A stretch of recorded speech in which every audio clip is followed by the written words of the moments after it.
3 years from now, your income could disappear. Not because you failed, not because you're lazy, but because life changes faster than your expenses. A company restructures, a client leaves, a health issue appears, a global recession quietly knocks at your door, and suddenly the lifestyle you built becomes a liability. Here's the uncomfortable truth. Earning money is hard, but keeping it is harder. Most people never learn that difference. They focus on income, promotions, side hustles, bigger deals, but they never study the psychology of spending. They never train the discipline of restraint. And that's why two people with the same income can end up in completely different futures. Let me tell you about two men, Sayedo Haq and Zayedul. Same age, similar income, same city, but one built quiet stability, the other built quiet chaos. Sayeedul tracked every expense, lived below his means, invested slowly. Zayedul upgraded constantly, car first, house next, then lifestyle. 10 years later, one had options, the other had obligations. Here's what nobody tells you. It is easier to earn 100,000 than it is to keep 100,000. Money leaks through habits, through ego, through comparison. You think financial freedom starts with earning more. It doesn't. It starts with a single decision: spend less than you earn. That sounds obvious, almost boring, but if it were obvious in practice, credit card debt wouldn't exist, consumer loans wouldn't explode, luxury spending wouldn't rise during economic uncertainty. Psychology explains this better than economics. Humans are wired for status signaling. We buy signals, not products. A slightly bigger apartment, a slightly newer car, a slightly better brand. We don't buy comfort, we buy reassurance. Dr. David G. Myers, in The Pursuit of Happiness, made a powerful observation. There are two ways to feel rich: own more things or want fewer things. The first path requires constant income growth. The second requires mental discipline. One scales risk, the other scales peace. Thomas J. Stanley, co-author of The Millionaire Next Door, studied actual millionaires for decades. Not celebrities, not influencers, real self-made wealthy individuals. And what did he find? They live below their means. Not slightly below, often dramatically below. The irony is almost absurd. The people who look rich often aren't. The people who are rich often don't look like it. Warren Buffett still lives in the house he bought in 1958. He could own palaces. He chooses stability. That's not frugality for show. That's psychological insulation from lifestyle inflation. Lifestyle inflation is the silent destroyer. You earn more, you upgrade more. Your fixed expenses grow. Your freedom shrinks. If you earn 1 lakh and spend 1.2 lakh, you're in danger. If you earn 10,000 and spend 12,000, you're in the same danger. Scale doesn't change the math. Debt with a big income is still debt. Now here's the dangerous illusion. I can always earn more. Maybe, maybe not. Income is uncertain. Expenses are loyal. They show up every month without emotion. Rent, EMI, credit card, school fees. And if income pauses, the machine keeps running.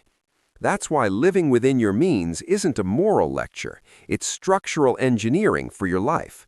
Reduce expenses by 100 or earn 100. The financial result is identical. But reducing expenses is immediate control. Increasing income often requires time, risk, and external approval. Psychology matters here.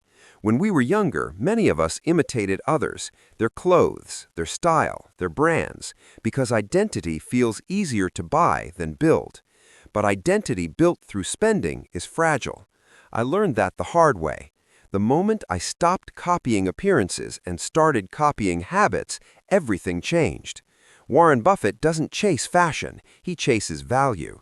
And value is rarely loud. You don't need branded jeans to be respected. You need competence. No one gives you opportunities because of your watch. They give you opportunities because of your skills. External glamour creates temporary attraction. Character creates long-term trust. And trust is economically valuable. Now let's talk about cars. Many young professionals treat cars like trophies: upgrade, modify, polish, show. But a car is a depreciating asset. The shinier it is, the more emotionally attached you become. The more emotionally attached you become, the less financially flexible you are. Buy one level below your maximum capacity. If you can afford $2,000, buy $1,500. That $500 difference invested consistently compounds. Most people don't go broke from one big mistake. They go broke from repeated, almost affordable decisions. The same applies to houses. In some countries, people take massive loans to renovate beyond necessity. The house becomes beautiful. The owner becomes stressed.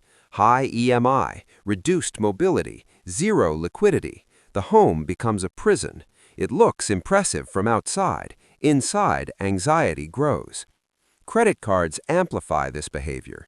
They are not evil, they are amplifiers. Used well, they provide convenience. Used poorly, they weaponize impatience. Pay minimum today, interest compounds tomorrow. A 2.5% monthly interest feels small, but annualized, it's 30%. That's not convenience, that's erosion. If you cannot treat a credit card like cash, it will treat you like collateral. Now zoom out. What are we really discussing? Not money, control. Control over impulse, control over comparison, control over ego. Financial freedom isn't about luxury, it's about options. The option to say no, the option to wait, the option to walk away. And that begins with a simple principle: live within your means, not as punishment, as protection. Socrates once walked through a marketplace, admired everything, and bought nothing. When asked why, he said he enjoyed seeing how many things he did not need. Imagine that level of clarity today. We live in an economy designed to monetize your attention. Ads target insecurity. Brands target identity. Credit targets impatience. The system profits from your lack of discipline. So here's the real question: are you designing your life, or is your lifestyle designing your future? Because money doesn't disappear dramatically. It slips, quietly, through choices that feel harmless in the moment.